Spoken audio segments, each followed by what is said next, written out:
welcome to all of you for joining what is a very special event, I think. I hope it's going to be the first of many such opportunities for us to talk about such an important topic. If we think about BAME children and young people, they really are some of the most vulnerable already. And in most difficult times, we all know the most vulnerable suffer the most.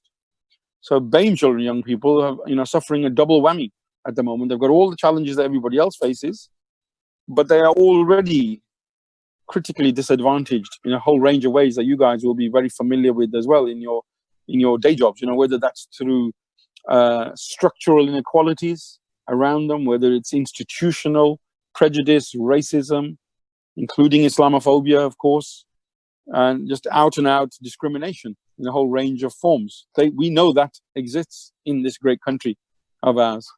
I think that this is the time, this is the moment for all of us who care about these issues to come together, share our learning, listen to each other, collaborate in any which way we can to create a better society and better life chances for these children who in many cases are hidden.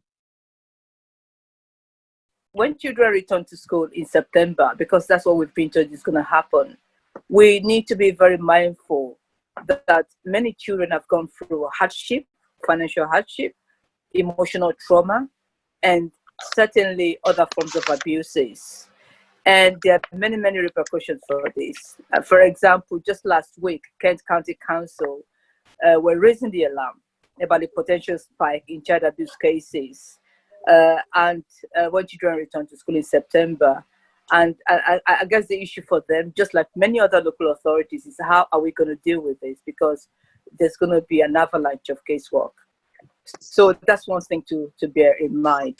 And of course, when children do return to school, we need to also be mindful that not all of them will be able to disclose abuse.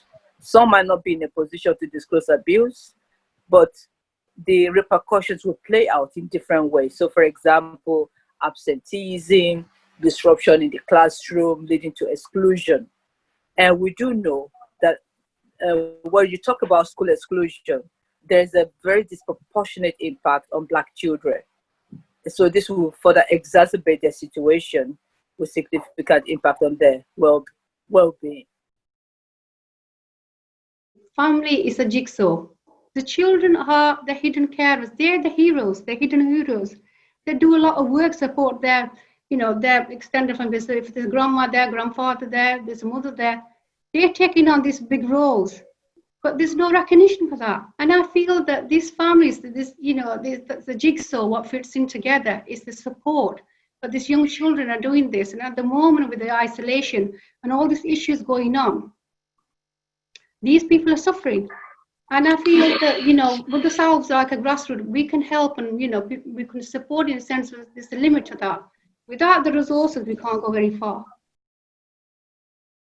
It's important for government, employers, public sector and the voluntary sector to understand that BAME community is diverse itself.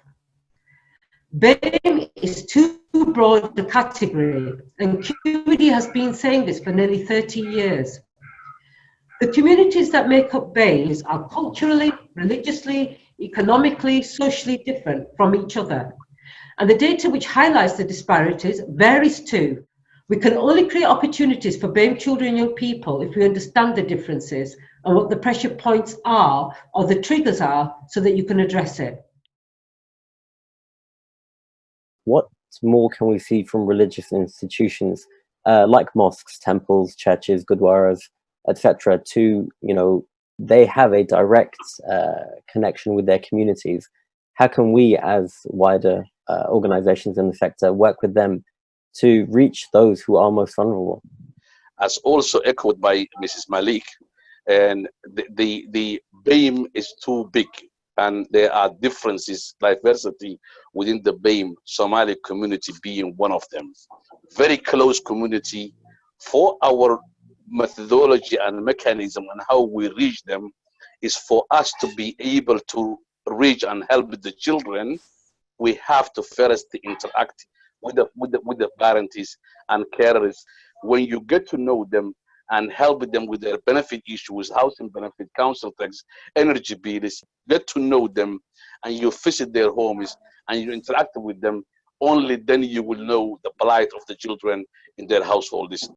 I manage a community organization based in Bristol, and our main focus are we deliver support and advice, but we also deliver play activities for the whole family, just like Khalida said, because we understand that we need to work for the with the whole family as a unit to increase the success rate of the outcomes. I will agree, the ladies, we are not hard to reach in our community, but we don't see people who come to us and provide. We always go, but people are not, those who actually hold the resources, and the culture is different. And, again, understanding is missing, both sides. So we need to bridge. We have seen during lockdown and during the COVID pandemic, a huge increase in Muslim families wanting to access counselling with qualified, experienced practitioners to support their what we call them CYPs, their children, young people in their families. We need to really understand why, as collectivist cultures, the individuals do not feel victimised, that their mental health is a result of their own weaknesses and failings, because it's not.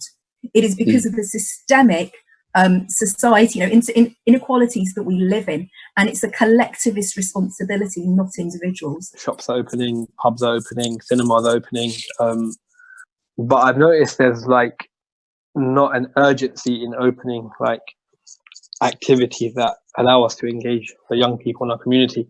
One thing that we will be trying to do after Eid on Friday is start marketing the importance of having youth events, and that it's an actual need in our community. The effect COVID-19 has had on particularly Black and Asian women with regards to employment, because the link between employment and poverty and the attainment levels for children is something that we are very much recognising as a serious issue that we need to address in the very, very near future.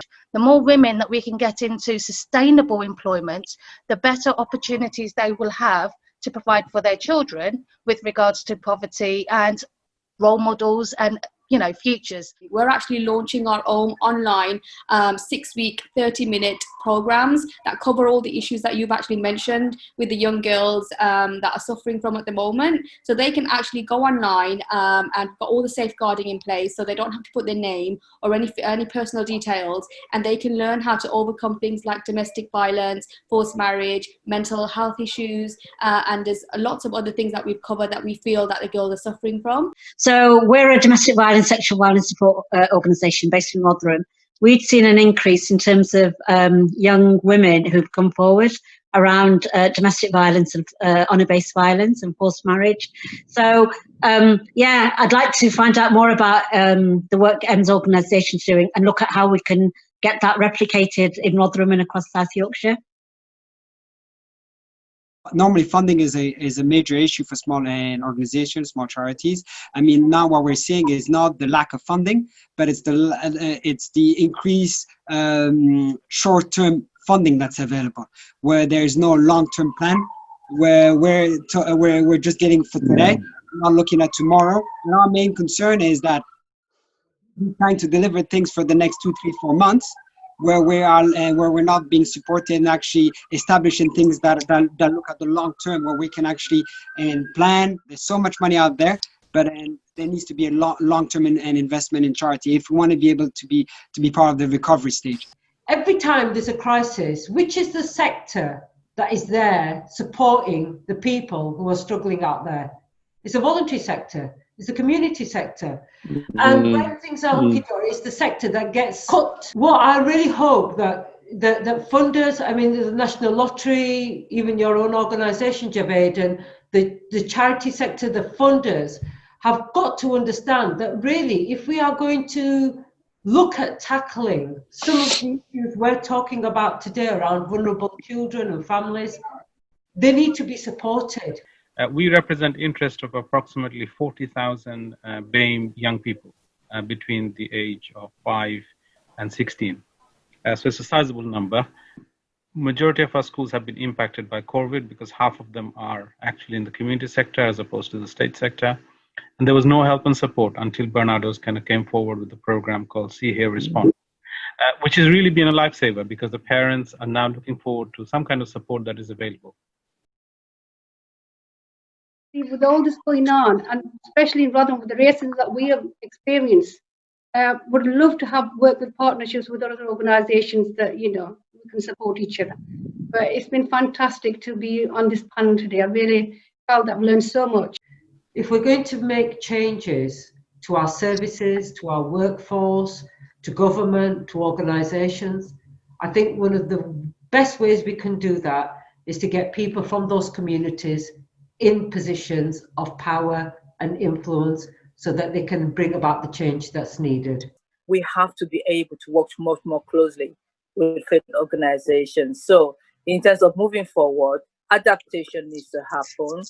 Faith organizations should be a core part of that, and there are no hard-to-reach communities. My great thanks to Adiba, to Khalida, to Debbie for bravely stepping forward and helping kick off the conversation, to all of the contributors today for your fantastic contributions. For those of you that just listened today, hopefully you learned something as well. I certainly did. And let's see what we can do better between us over the really tough months and years ahead. Thank you for joining.